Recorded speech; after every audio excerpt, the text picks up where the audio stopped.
નમસ્કાર દોસ્તો, જય હિન્દ। આજે હું વિડીયો લઈને આવ્યો છું રાજસ્થાનનું ખૂબસૂરત શહેર ઉદયપુર। ઉદયપુર તેની ખૂબસૂરતી, હરિયાળી, મહેલો અને સરોવર માટે આખી દુનિયામાં જાણીતું છે। આખા વર્ષમાં દેશમાંથી નહીં પણ વિદેશમાં ટુરિસ્ટ અહીં ફરવા આવે છે। દોસ્તો, આ વિડીયોમાં વાત કરશું ઉદયપુર ટૂરની સંપૂર્ણ જાણકારી વિશે। અને જો તમે આ ખૂબસૂરત શહેરમાં ફરવાનું પ્લાનિંગ કરી રહ્યા છો તો આ વિડીયો તમારી માટે ખૂબ મદદ કરશે।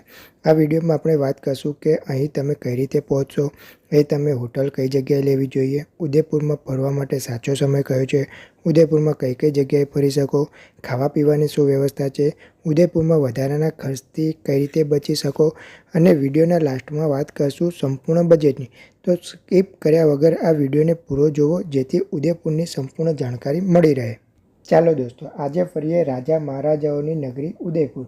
દોસ્તો, ઉદયપુર રાજસ્થાનનું ખૂબસૂરત શહેર છે। અહીંની સંસ્કૃતિ, ઇતિહાસ અને શાહી અંદાજ સૌની તરફ આકર્ષિત કરે છે। તો ચાલો દોસ્તો, પહેલેથી જ શરૂ કરીએ અને જાણીએ તમે અહીં કઈ રીતે પહોંચી જાઓ। સૌ પ્રથમ વાત કરીએ ટ્રેનથી। ઉદયપુરમાં વેલ કનેક્ટેડ રેલવે સ્ટેશન બનેલું છે। દરેક પ્રમુખ સ્ટેશનથી અહીં સુધી ડાયરેક્ટ ટ્રેન મળી જશે, તેથી ટ્રેનથી આવવાથી સૌથી સરળ પડશે। જો તમે ફ્લાઇટથી આવવા માગો છો તો ઉદયપુરમાં મહારાણા પ્રતાપ એરપોર્ટ છે, જે ઉદયપુર સિટીથી 20 કિલોમીટર દૂર છે। જો તમે બાય બસથી આવવા માંગતા હોય તો તમારા શહેર અથવા રાજ્યથી ઉદયપુર આવવા ડાયરેક્ટ બસ મળી જશે। અહીં પ્રાઇવેટ અને ટૂર એન્ડ ટ્રાવેલ્સની બસો પણ ઉદયપુર ડાયરેક્ટ આવે છે, તો તમે આરામથી અહીં સુધી આવી શકો છો। જો તમે તમારી પ્રાઇવેટ કાર લઈને આવવા માંગતા હોય તો પણ એ એક સારો ઓપ્શન રહે છે। બહુ સારી હોટલમાં પાર્કિંગ ફેસિલિટી મળી રહે છે, તો તમે તમારી કાર લઈને પણ આવી શકો છો। તો ચાલો દોસ્તો, હવે પહોંચી ગયા છીએ ઉદયપુર અને હવે વાત કરીએ તમારે હોટલ કઈ જગ્યાએ લેવી સારી પડશે। દોસ્તો, સૌ પહેલાં આવી જાઓ ઉદયપુર। તેને ઉદયા પોલ પણ કહેવામાં આવે છે। અહીં સામે જ બસ સ્ટેશન બનેલું છે અને રેલવે સ્ટેશન ઉદયપુરથી 1 કિલોમીટર દૂર છે। રિક્ષાવાળા અહીં સુધી લાવવા 10 રૂપિયા ભાડું લે છે। જો તમે રેલવે સ્ટેશનથી આવો છો તો જમણી બાજુ બસ સ્ટેશન છે, તેની સામે જ થોડી દૂર તમને સારી બજેટવાળી હોટલ મળી જશે। અહીં બહુ બધી હોટલો છે, બીજા બધાની કમ્પેરમાં અહીં સારા બજેટની હોટલ મળી શકશે। નોન એસી રૂમના 700 રૂપિયાથી સ્ટાર્ટ થશે અને એસી રૂમ 800થી 1500 રૂપિયા સુધીની બજેટમાં સારા રૂમ મળી જશે। આ લોકેશન પર હોટલની સામે બહુ બધી રેસ્ટોરન્ટ પણ મળી રહેશે, તો અહીં તમે સારી અને તમારા બજેટથી આરામથી ખાઈ પી શકો છો। એમ તો ઉદયપુરને મોંઘું શહેર માનવામાં આવે છે, પણ તમે મારી રીતે ફરો તો તમે ઓછા બજેટમાં સારી રીતે ઉદયપુર ફરી શકો છો। દોસ્તો, હવે ચાલીએ ઉદયપુરના ખૂબસૂરત અને મજેદાર પ્લેસ પર ફરવા માટે। એ પહેલાં જાણીએ ઉદયપુરમાં ફરવા માટેનો સાચો સમય કયો છે અને તમારે અહીં આવવા માટે કેટલા દિવસનો ટૂર પ્લાન કરવો જોઈએ। દોસ્તો, તમે સવારે 10 વાગ્યે ઉદયપુર આવી જાઓ છો તો પહેલા દિવસે થોડા સ્થળો કવર કરીને રાત્રે હોટલમાં આરામ કરીને બીજા દિવસે બાકી રહેલા સ્થળો ફરીને સાંજે ટ્રેનમાં તમે પાછા જવા નીકળી શકો છો। તમે 2 દિવસ 1 નાઇટનો પ્લાન પણ બનાવી શકો છો અથવા 3 દિવસ 2 નાઇટનો પ્લાન પણ બનાવી શકો છો। આટલો ટાઈમ ઉદયપુર ફરવા માટે ઇનફ રહેશે। હવે વાત કરશું તમે ઉદયપુરમાં કઈ રીતે ફરી શકો। દોસ્તો, તમે ઓછા બજેટમાં ફરવા માંગો છો તો તમે અહીંના લોકલ ટ્રાન્સપોર્ટ અથવા ઓટોનો ઉપયોગ કરી શકો છો। તમે એક સ્થળેથી બીજા સ્થળે જવા માટે ઓટોવાળા 100 રૂપિયાથી 120 રૂપિયા ભાડું ચાર્જ કરે છે। ઓટો તમને સૌથી સસ્તું પડશે। વળી તમે ઈચ્છો તો આખા દિવસ માટે ટેક્સી અથવા ઓટો બુક કરી શકો છો। ઓટોવાળા 700 રૂપિયાથી 1000 રૂપિયા ચાર્જ લેશે। એક દિવસમાં બધા પ્લેસ કવર કરાવશે, તમને ફેરવશે, પણ તમે બધા પ્લેસ સારી રીતે નહીં ફરી શકો, તો તમારે 2 દિવસ માટે ઓટો બુક કરવાની। અને ટેક્સીની વાત કરીએ તો ટેક્સીવાળા 1500થી 2000 રૂપિયા ચાર્જ લેશે। ઉદયપુર ચોક પાસે ટેક્સી સ્ટેન્ડ બનાવ્યું છે, ત્યાંથી તમે ટેક્સી મળી જશે। દોસ્તો, તમે 2 કે 4 લોકોના ગ્રુપમાં છો તો તમે સ્કૂટી અથવા બાઇકથી પણ ઉદયપુર ફરી શકો છો। અહીં તમે સ્કૂટી અથવા બાઇક રેન્ટ પર લઈ શકો છો। અહીં ઉદયપુર ચોક પાસે ટેક્સી સ્ટેન્ડની સામે સ્કૂટી અથવા બાઇક રેન્ટ પર મળી જશે। અહીં સ્કૂટીની વાત કરીએ તો 300થી 400 રૂપિયામાં એક દિવસ માટે તમને સ્કૂટી મળી જશે અને બાઇક 500થી 600 રૂપિયામાં આરામથી મળી જશે। રેન્ટ પર સ્કૂટી લેવા માટે આધાર કાર્ડ, ડ્રાઇવિંગ લાયસન્સ હોવું જરૂરી છે। દોસ્તો, સૌથી પહેલાં જઈશું સિટી પેલેસ। ઓટોમાં 20 રૂપિયા ભાડું આપીને આપણે પહોંચી ગયા છીએ સિટી પેલેસ જોડે। સિટી પેલેસમાં એન્ટ્રી કરવા માટે 2 ગેટ છે, એક ગુલાબીવાળી બાજુએ અને બીજો જગદીશ મંદિર બાજુએ। તો આપણે જગદીશ મંદિર પાસે ઉતરીશું। સિટી પેલેસમાં ફરીએ પહેલાં જગદીશ મંદિરમાં ભગવાન વિષ્ણુના અલૌકિક દર્શન કરશું। આ મંદિરમાં બહુ પ્રાચીન શૈલી બનેલું છે, તેની દિવ્યતા અને ભવ્યતા જોવાલાયક છે। દોસ્તો, બહુ સુંદર મંદિર છે, અહીં તમે દર્શન જરૂર કરો। અહીં દર્શન કરીને આપણે જઈશું સિટી પેલેસ। બહાર ટિકિટ કાઉન્ટર બનેલું છે। નોર્મલ ટિકિટ 30 રૂપિયા છે અને મ્યુઝિયમમાં ફરવા માગો છો તો તેની ટિકિટ 430 રૂપિયા છે। જો તમે 30 રૂપિયાવાળી ટિકિટ લો છો તો તમે આખું પેલેસ ફરી શકો છો અને અંદર મ્યુઝિયમ જોવાની ઈચ્છા થાય તો અંદરથી તમે મ્યુઝિયમની ટિકિટ લઈ શકો છો. દોસ્તો, ઈસવીસન 1553માં ઉદયપુર શહેરને વસાવવામાં આવ્યું હતું. એ સમયે મહારાણા ઉદયસિંહે આ ભવ્ય ભવનનું નિર્માણ કરાવ્યું હતું. લગભગ 400 વર્ષ અલગ અલગ રાજાઓએ આ પેલેસને ખૂબસૂરત બનાવ્યું. સિટી પેલેસમાં ફરવાનું બહુ મજા આવશે. અહીં ફોટોગ્રાફી પણ બહુ સારી રીતે કરી શકો છો. દોસ્તો, આ સુંદર પેલેસ પિચોલા લેકની બાજુમાં જ બનાવેલું છે. પેલેસની બીજી સાઈડ તમે પિચોલા લેકમાં પણ જોઈ શકો છો અને ત્યાં ફોટોગ્રાફી પણ કરી શકો છો. ચાલો દોસ્તો, હવે આપણે જઈશું પિચોલા લેકમાં બોટિંગ કરવા.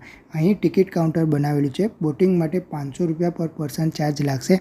બોટથી તમે આ સુંદર લેકમાં ફરી શકો છો. લેકના કિનારે બહુ સુંદર ભવનો બનેલા છે. આ નજારો જોઈને તમારું દિલ ખુશ થઈ જશે. સાથે સાથ લેકની વચ્ચે 3 થી 4 પેલેસ બનેલા છે, જેમાંથી એક છે જગ મંદિર. બોટવાળા તમને અહીં ડ્રોપ કરી દેશે. અહીં તમે બહુ સારી રીતે એન્જોય કરી શકો છો. અહીં ગાર્ડન બી બનાવેલું છે, ત્યાં તમે ફોટોગ્રાફી પણ કરી શકો છો. અહીં ખાઈ પી શકો છો, પણ અહીંના રેટ બહુ વધારે હોય છે. અહીં બહુ બધા વિદેશી ટુરિસ્ટ જોવા મળશે. ચારે બાજુ પાણીથી ઘેરાયેલું આ પેલેસ સાથે સાથ પહાડોનો નજારો તમને ખૂબસૂરતીમાં 4 ચાંદ લગાવી દેશે. અહીં તમે ફરીને બહુ સારું ફીલ થશે. અહીં 1 થી 2 કલાક એન્જોય કરીને તમે કોઈપણ બોટમાં બેસીને પાછા સિટી પેલેસ આવી શકો છો. દોસ્તો, પિચોલા લેક અને બ્યુટીફુલ સિટી પેલેસ કવર કર્યા પછી આપણે જઈશું નેક્સ્ટ પ્લેસ પર. હવે આપણું નેક્સ્ટ પ્લેસ છે બાગોર કી હવેલી, જે જગદીશ મંદિરથી થોડીક જ દૂર છે. અહીં ટિકિટ 50 રૂપિયા અને વિદેશી ટુરિસ્ટ માટે 120 રૂપિયા ટિકિટ છે. આ હવેલીને મ્યુઝિયમ જેવું બનાવેલું છે. અહીં મેવાડના રાજા મહારાજાઓના હથિયાર જોઈ શકો છો. સાથે સાથ પગડીઓનું પણ કલેક્શન જોવા મળશે. રાજા મહારાજાઓ અને રાણીઓ સાથે સંકળાયેલી દરેક માહિતી અહીં સાચવીને રાખેલી છે. ઘણા લોકો અહીં સાંજે ફરવા આવે છે, કારણ કે અહીં રાજસ્થાનનો ફ્લોક ડાન્સ જોવા મળશે, જે સાંજે 7 વાગ્યાથી 8 વાગ્યા સુધી ચાલે છે. તેની ટિકિટ 100 રૂપિયા છે અને વિદેશી ટુરિસ્ટ માટે 200 રૂપિયા ટિકિટ લાગશે. ઘણી સંખ્યામાં આ શો જોવા આવે છે. અહીં ફરીને આપણે જઈશું સજ્જનગઢ ફોર્ટમાં. ઓટોવાળા 100 રૂપિયાથી 120 રૂપિયા ભાડું લેશે. તમને મેઇન ગેટ આગળ ડ્રોપ કરશે. દોસ્તો, સજ્જન ફોર્ટ પહાડી પર બનેલો છે. અહીં જવાના ઘણા રસ્તા છે. જો તમે પ્રાઇવેટ કાર લઈને આવ્યા છો તો ઉપર સુધી તમારી કાર લઈ જઈ શકો છો. તમે 4 વ્હીલરનો ચાર્જ 300 રૂપિયા અને 2 વ્હીલરનો ચાર્જ 60 રૂપિયા લાગશે. જોડે એન્ટ્રી ફી 150 રૂપિયા અલગ લેવી પડશે. જો તમારી જોડે કોઈ પણ વ્હીકલ નથી તો તેમાં ચાલતી બોલેરોથી તમે ત્યાં જઈ શકો છો. ચાર્જ રૂપિયા 105 રૂપિયા લાગશે. દોસ્તો, આ કિલ્લાને મોન્સૂન ફોર્ટ પણ કહેવામાં આવે છે, કારણ કે મોન્સૂનના નજારો ખૂબસૂરત લાગે છે. દોસ્તો, આ કિલ્લા પરથી પૂરા ઉદયપુરનો નજારો જોઈ શકાય છે. અહીંથી તમે પિચોલા લેક અથવા ફતેસાગર લેક પણ જોઈ શકો છો. દોસ્તો, આ સુંદર કિલ્લાનું નિર્માણ મહારાણા સજ્જનસિંહે કરાવ્યું હતું. આ કિલ્લાને ઉદયપુરનું મુકટમણી પણ કહેવામાં આવે છે. સાથે સાથ તમે સનસેટ પણ જોઈ શકો છો. આ કિલ્લામાં ફરીને બોલેરો મારફતે નીચે આવીને તમે નીચે પ્રાણી સંગ્રહાલય પણ જોઈ શકો છો. ત્યાં પણ તમે વિઝિટ કરી શકો છો. આ બધી જગ્યાએ ફરી સાંજે પાછા આપણી હોટલ પર આવીને આરામ કરશું અને બીજા દિવસે જઈશું અહીંનું ફેમસ મંદિર એકલિંગ મહાદેવ મંદિરમાં દર્શન કરવા, જે ઉદયપુરથી 23 કિલોમીટર દૂર છે. અહીં સુધી જવા માટે ઓટો, ટેક્સી અથવા બસનો ઉપયોગ કરી શકો છો. બસનું ભાડું 30 થી 35 રૂપિયા, ઓટોવાળા 400 થી 500 રૂપિયા અને ટેક્સીવાળા 1200 થી 1500 રૂપિયા આવવા જવાનું ભાડું લે છે. દોસ્તો, મંદિર સવારે 10 વાગે ખુલે છે અને બપોરે 1 વાગે બંધ થઈ જાય છે. પછી સાંજે 4 વાગ્યાથી 6 વાગ્યા સુધી ખુલ્લું રહે છે. દોસ્તો, આ મંદિરનું નિર્માણ 8મી સદીમાં બાયા રાવલજી દ્વારા કરવામાં આવ્યું હતું. આ મંદિર મેવાડના શાસકો દ્વારા ઈષ્ટદેવ ભગવાન શિવને સમર્પિત છે. આ મંદિરને મુગલ શાસકોમાં બહુ નુકસાન કર્યું હતું. દોસ્તો, મંદિરની અંદર મોબાઈલ અને કેમેરા એલાઉ નથી. મંદિરની ગેટ પાસે લોકરની સેવા ઉપલબ્ધ છે. ત્યાં તમે તમારી બેગ અને સામાન રાખી શકો છો. દોસ્તો, મંદિરની ભવ્યતા જોવાલાયક છે. દોસ્તો, તમે અહીં દર્શન કરવા જરૂર જવું જોઈએ. તમને દર્શન કરીને સુકૂન મળશે. મંદિરમાં દર્શન કરીને પાછા ઉદયપુર આવી જઈશું અને પછી જઈશું વેક્સ મ્યુઝિયમ. વેક્સ મ્યુઝિયમમાં અલગ અલગ ટિકિટ લાગશે. અહીં દેશ દુનિયાના ફેમસ વેક્સ સ્ટેચ્યુ બનેલા છે. તે દેખાવમાં એક્સપિરિયન્સ ખૂબ ખાસ હોય છે. સાથે સાથ ત્યાંની ફોટોગ્રાફી પણ કરી શકો છો. ત્યાંથી આપણે જઈશું મિરર વર્લ્ડ. ત્યાં કાચનું ભૂલભુલૈયા જોવા મળશે. તેનો એક્સપિરિયન્સ જરૂર લો, ખૂબ મજા આવશે. અહીંથી મસ્તી કરીને આપણે જઈશું સહેલીઓ કી વારી. આ બગીચો બહુ મોટા વિસ્તારમાં ફેલાયો છે. આ બગીચાનું નિર્માણ મહારાણા સંગ્રામસિંહે તેની મહારાણી માટે બનાવ્યો હતો. આ બગીચામાં નાનો મહેલ પણ બનાવ્યો છે. અહીંથી ફરીને આપણે જઈશું ફતેસાગર લેક. આ લેકનું નિર્માણ મહારાણા ફતેહસિંહે કરાવ્યું હતું. આ લેકને પિચોલા લેકથી જોડેલું છે. અહીં તમે સ્પીડ બોટ પણ કરી શકો છો. દોસ્તો, બોટિંગ માટે ઘણા પોઈન્ટ બનેલા છે. અહીં મોટર બોટનો ચાર્જ 120 રૂપિયા અને સ્પીડ બોટનો ચાર્જ 150 રૂપિયા ચાર્જ લાગશે. દોસ્તો અહીંનો નજારો ખૂબ જ સુંદર લાગશે અને સનસેટ પણ જોઈ શકો છો. આ લેકના કિનારે ચોપાટી પર ખાવા પીવાના ઘણા સ્ટોલ પણ મળી રહેશે. આ પ્લેસ સિવાય તમે નીમચ માતા મંદિર, કરણી માતા મંદિરના દર્શન કરવા જઈ શકો છો. ચાલો દોસ્તો હવે વાત કરીએ ઉદયપુર આવવાનો સાચો સમય કયો છે. એમ તો તમે ગમે ત્યારે ઉદયપુર આવી શકો છો અને એન્જોય કરી શકો છો, પણ અહીં બેસ્ટ ટાઈમ છે ઓક્ટોબરથી એપ્રિલ વચ્ચેનો. હવે દોસ્તો વાત કરીએ સૌથી જરૂરી પ્રશ્ન બજેટનો. દોસ્તો હું માનીને ચાલું કે અહીં 2 થી 3 લોકો જોડે ફરવા આવશો તો 2 થી 3 લોકો તમારું બજેટ ડિવાઈડ થઈ જશે.